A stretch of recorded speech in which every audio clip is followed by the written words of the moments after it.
দর্শক, ত্রয়োদশ জাতীয় সংসদ নির্বাচনে সারা দেশে কোথায় কি ধরনের সহিংসতা হলো সেই ব্যাপারগুলোই জানাতে চলেছি। সাথে থাকবেন, পুরো আয়োজনটি দেখবেন। প্রথমেই শুরু করছি মুন্সিগঞ্জ ৩ সদর উপজেলার ঘটনা দিয়ে। সদর উপজেলা অর্থাৎ মুন্সিগঞ্জ ৩ আসনে একটি ভিডিও সামাজিক যোগাযোগ মাধ্যমে ব্যাপক আলোড়ন সৃষ্টি করেছে, যেখানে দেখা যায় সেনাবাহিনী একটি ক্ষেতের মধ্যে কিছু মানুষকে ধাওয়া দিচ্ছেন এবং একটা সময় গিয়ে সেই মানুষগুলোকে তারা গ্রেফতার করেন।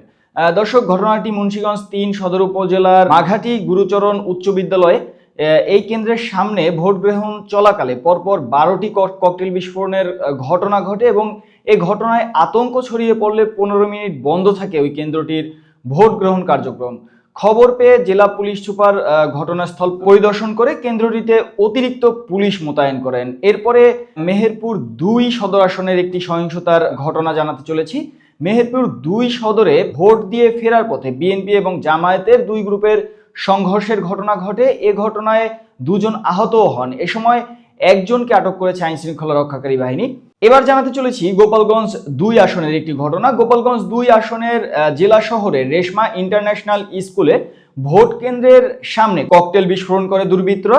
এতে কেন্দ্রের মূল ফটক ক্ষতিগ্রস্ত হয়। এই সময় ভোট কেন্দ্রের দায়িত্বরত 2 আনসার সদস্য ভোটারের সঙ্গে আসা এক শিশু আহত হন। ব্রাহ্মণবাড়িয়ার সরাইল সদর ইউনিয়নে আলীনগর সরকারি প্রাথমিক বিদ্যালয় ভোট কেন্দ্রে রুমিন ফারহানা এবং জুনায়েদ আল হাবিব সমর্থকদের মধ্যে সংঘর্ষের ঘটনা ঘটে।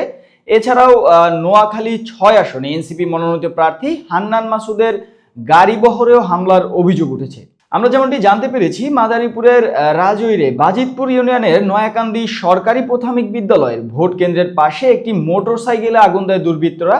এই ঘটনার খবর পেয়ে প্রশাসনের কর্মকর্তা সহ আইন শৃঙ্খলা রক্ষাকারী বাহিনীর সদস্যরা ঘটনাস্থলে পৌঁছে নিরাপত্তা জোরদার করেন।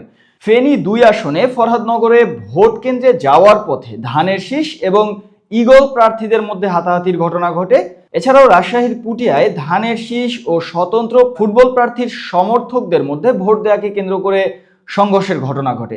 এর আগে নাটোরের সদর উপজেলার হয়পুর বহুমুখী উচ্চ বিদ্যালয় কেন্দ্রে পরিদর্শনে যান জেলা জামায়াতের আমির মীর নুরুল ইসলাম। এ সময় ভোট চাওয়া নিয়ে বিএনপি ও জামায়াত কর্মীদের মধ্যে হাতাহাতির ঘটনা ঘটে। তবে এক প্রত্যক্ষদর্শী এখানে বলেন, আসলে ওই রকম ঘটনা, একটু কথা কাটাকাটি বা একটু ধাক্কাধাক্কির ঘটনা ঘটেছে, এতে ভোট গ্রহণের কোনো সমস্যা হয়নি। এছাড়াও খুলনা সদরের আলিয়া মাদ্রাসায় ভোট কেন্দ্রের দুপক্ষের উত্তেজনা ও হট্টগোলের মাঝে হৃদরোগে আক্রান্ত হয়ে মহিবুজ্জামান কোচি নামে বিএনপির এক নেতার মৃত্যু হয়েছে। বিএনপির অভিযোগ, আলিয়া মাদ্রাসার অধ্যক্ষ জামায়াতের প্রচারণায় ছিলেন, তাকে বাধা দিলে মহিবুজ্জামান কোচিকে তিনি ধাক্কা দেন, এতে তার মৃত্যু হয়। আলিয়া মাদ্রাসার প্রিন্সিপাল জামায়াত নেতার আঘাতে আমাদের বিএনপির খুলনা মহানগরীর সাবেক দপ্তর সম্পাদক মহিবুজ্জামান কোচি নিহত হয়েছেন। আমরা অবিলম্বে প্রিন্সিপাল এবং তার সহযোগীর গ্রেফতার দাবি জানাচ্ছি। বিপরীতে ওই মাদ্রাসাটির পক্ষ থেকে বলা হয়েছে, এখানে কোনো জামায়াত বা কোনো দলীয় কর্মী ভিতরে ছিল না। সেই ঘটনায় যে কেউ কোনো অভিযোগ করতেই পারে, অভিযোগ করলেই অভিযোগটি সত্য নয়। এখানে কোনো মারধর বা ধাক্কাধাক্কির কোনো কিছু হয়নি। মাদ্রাসাটির পক্ষ থেকে আরো বলা হয়, আমরা পরে দেখেছি যে সিএনজিতে একজনকে নিয়ে যাচ্ছে, এখানে আহত হওয়ার মতো কোনো ঘটনা ঘটেনি।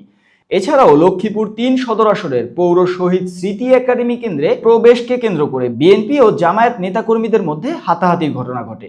এই ছিল এখন পর্যন্ত আজকে সারা দিনে সারা দেশ থেকে প্রাপ্ত যত সহিংসতা বা অনিয়মের ঘটনা। দর্শক, বাংলা ন্যারেটিভের সাথেই থাকুন। আজকে নির্বাচনের সর্বশেষ খবরটি সবার আগে আপনাদেরকে জানাবো এবং জানানোর জন্য আমরা বদ্ধপরিকর।